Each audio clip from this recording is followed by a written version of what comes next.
ang ating pag-uusapan, Marcoleta. Nako. Ano na naman to, Kent? Bakit nandyan na naman si Marcoleta?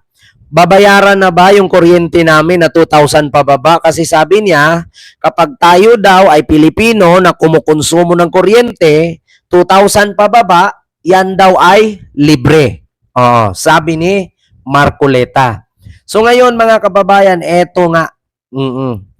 Panibago na naman ito. Bukod sa libreng kuryente, eto naman, libreng kahihiyan. Sabi ni Marcoleta, mga kababayan. Eto, post po ito ng Impact Leadership, mga kababayan. So galing po ito sa Facebook, no, ng Impact Leadership. Ayan po. So kita nyo naman po si Marcoleta at si Sara Duterte magkatabi. So basahin ko lang po ha. Impact Leadership po yan, mga kababayan. Impact Leadership. So ito po ipinost kahapon lang. At sabi, sino kaya ang mapapahiya? Sabi sa article ng Impact Leadership. Senator-elect Rodante Marcoleta warned critics of Vice President Sara Duterte to junk the impeachment to avoid embarrassment. So Marcoleta is one of Duterte's ally pushing for the case dismissal. So ang sabi dito mga kababayan, huwag nang ituloy ang impeachment kung ayaw may mapahiya. Bakit nga ba mga kababayan? Para sa akin mga kababayan, parang baliktad yata. Ano bang ibig sabihin ni Marcoleta dito na huwag nang ituloy ang impeachment kung ayaw mapahiya? Hindi ko magigets eh. Sino bang mapahiya dito? Si Sara o yung mga maglilitis? Kasi unat sa poll mga kababayan, itong mga Mamirian Suzuki, hilo po.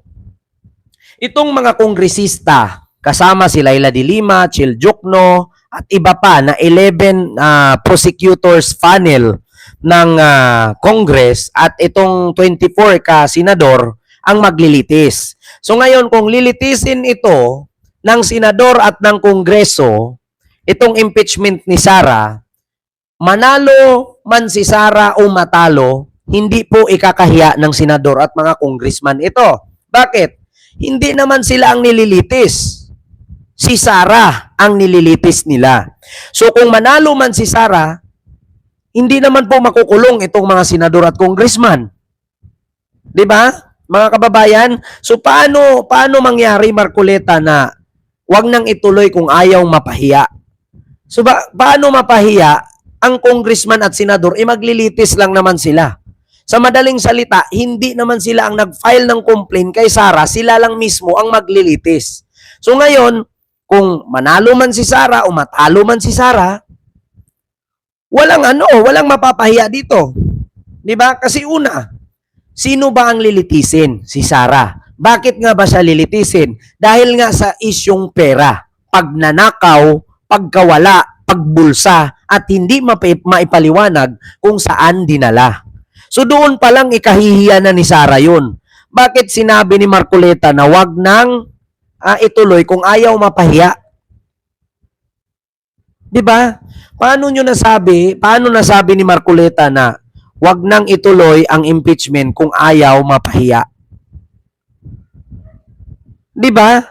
Sa totoo lang mga kababayan, bakit sinong mapapahiya? Yung taong bayan?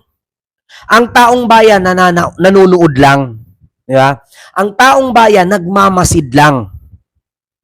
Ngayon, kung ang taong bayan ang mapapahiya, bakit kami mapapahiya? Hindi naman kami ang gumamit ng confidential fund. Hindi naman kami ang nagnakaw ng confidential fund. At hindi naman kami ang nagbulsa ng confidential fund. So paano kami mapapahiya? Pangalawa, kung ang mga senador at congressman na maglilitis ang mapapahiya, maglilitis lang naman sila. Sa madaling salita, yung mapapahiya, yun bang nag-file ng complaint? Mapapahiya kung yung nag-file ng complaint ay makukulong. Ang problema, nag-file lang naman sila ng complaint kasi gusto nilang malaman kung saan dinala ni Sara itong 500 million confidential fund. 'Di ba? Paano mapapahiya? Marcoleta, yung pangako mo na kuryente, Parang ikaw yata ang mapapahiya pag hindi mo maitupad yan. Nakapag-oath ka na, di ba? Nakapag-proklama ka na, di ba? Senador ka na. Oh, baka nakalimutan mo yung pangako. Diyos ko, mga kababayan, paano mapapahiya? Ito, babasahin natin na, mga kababayan, yung comment nitong sabi ni Marcoleta. Huwag nang ituloy ang impeachment kung ayaw mapahiya.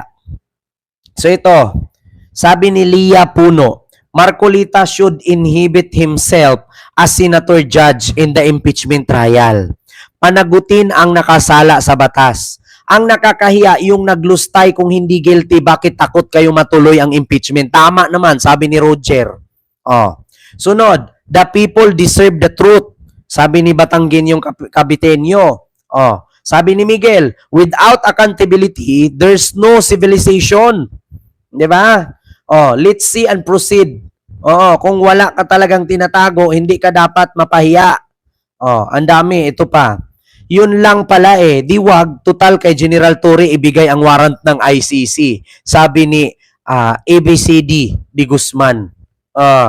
Sabi naman dito ni Edmond Chua, Marcoleta, makapal ang mukha.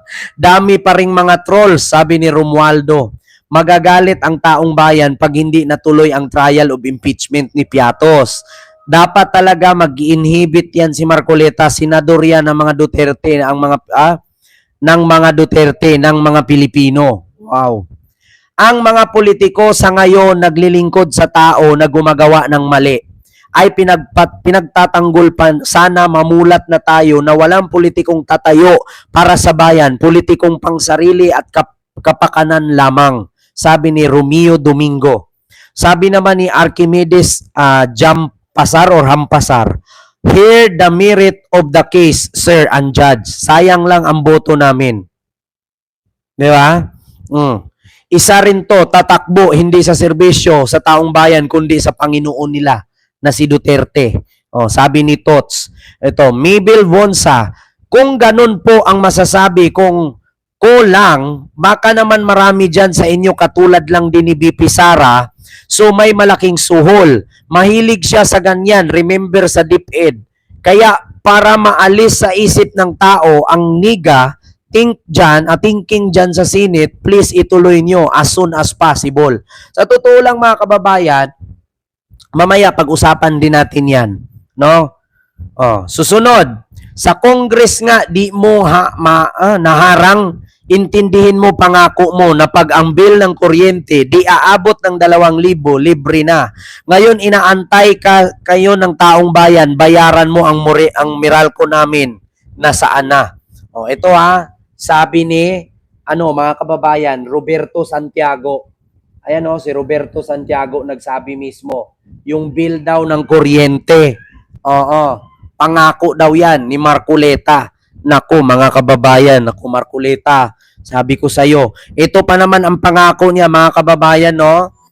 Marcoleta. Marcoleta, wait lang. Meralco. Ito talaga, Marcoleta, pag hindi mo tinupad, araw-arawin talaga kita. Isang buwan pababa. Pwede na po natin ilibre yun. Alam niyo po kung bakit? Kapag ginawa natin yung 2,000 pesos worth of electricity consumed in 1 month pababa, ang masiservisyohan natin no less than 27 million Filipinos.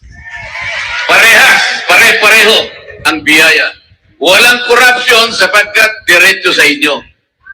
Sa ngayon, bago mag-election, marami ang magbibigay sa inyo. Total, nandiyan na yan, kunin ninyo. Huwag kayong magpapasalamat sa kanila dahil pera po ninyo yan. Huwag po kayong masisilaw. Huwag po kayong palilinlang. Kasi baka sakali, magkamali kayo, pagka tinanggap nyo yun, akala nabili ang boto nyo. Hindi po. Sa inyo po yung pera na yun. Meron pong lalapit sa inyo ng mga ibang senatoriables. Hindi namin sila kasama. Ang mga kasama ko po ay itong nandito sa likod ko.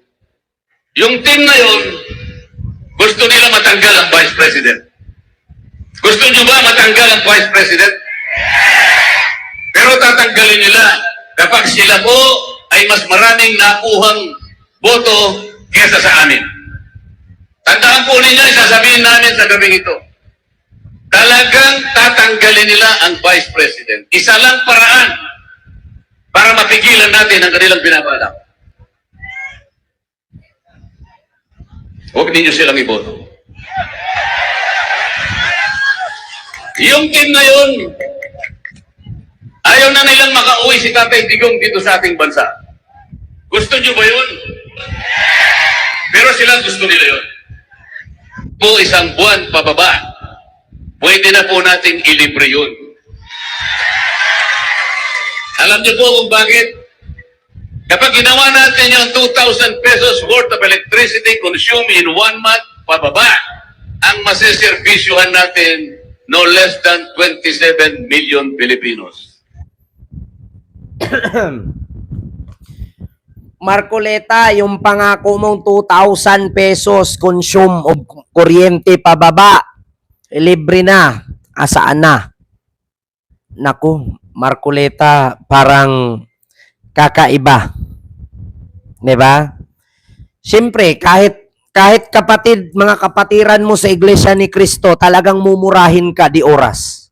Alam ko ang Iglesia ni Cristo, ayaw yan ng mga nagmumura, ayaw yan ng mga katiwalian, ayaw yan ng mga magnanakaw, sinungaling. Pero Iglesia ni Cristo, baka nakalimutan ninyo. Baka mapapamura kayo di oras. Baka magdalawang isip na kayong mag-abot niyan sa sibot. Baka hindi na kayo magbasa ng himnaryo niyan. Sa sobrang gigil ninyo kay Marcoleta, 2,000 daw kuryente, pababa, libre. Marcoleta. O Miralcoleta. Baka naman. Di ba? Oh, yung sabi ni Marcoleta na wag na daw ituloy ang impeachment kung ayaw mapahiya. Ewan ko saan yan naghugot. Ito nga, sabi nga ni Attorney Enzo Recto, si Marcoleta daw mapanlin lang. Yan ang sabi ni Marcoleta. Oh, so, mga kababayan, meron lang akong i-play ditong tugtog na mga kababayan, ito ipaparinig ko lang sa inyo mga kababayan. Ito. Pakinggan nyo po Use TripCoin. Wait lang, may ads lang. Start a rewarding journey today. Get up to 12% off your first. May ads lang mga kababayan. Pakinggan ninyo ang kanta na ito. Oh. Pakinggan nyo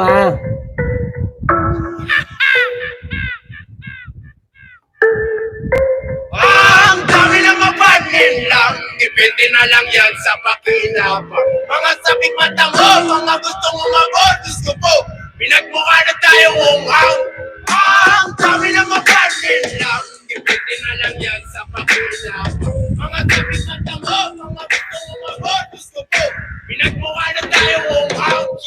Isang pangangamusta sa mga anak na di malaman ang hulma ng kanilang hinaharap. Lakas pumorma, animoy nakakakakit na talulot sa sitwasyon nilang daig baba. Di ba? Marinig niya. Wow.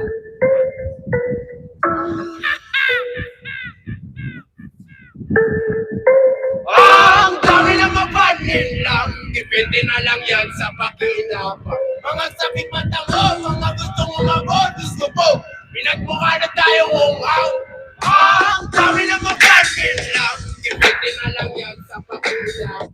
Ba, narinig nyo mga kababayan? Ang dami ng mapaglin lang, 2,000 mong bill sa Meralco'y kanyang babayaran. Ay, Diyos ko, bill mo sa Meralco, ibigay mo, Marcoleta. Ang dami ng mapaglin lang, depende na lang yan sa pakinabang. Ay, Diyos mio Diyos mio Marimar, anak ni Jesus at ni Eva. Hindi ko alam sinong kumadrona ni Marcoleta. Ang dami niyang napaglin lang. Depende na lang yan sa mga bumotong uto-uto sa kanya. Yeah, Diyos mio Marimar. Ang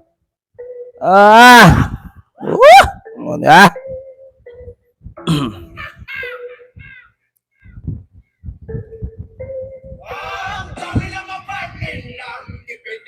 yan sa pakinabang. So ito tayo mga kababayan. Sunod nating pag-uusapan.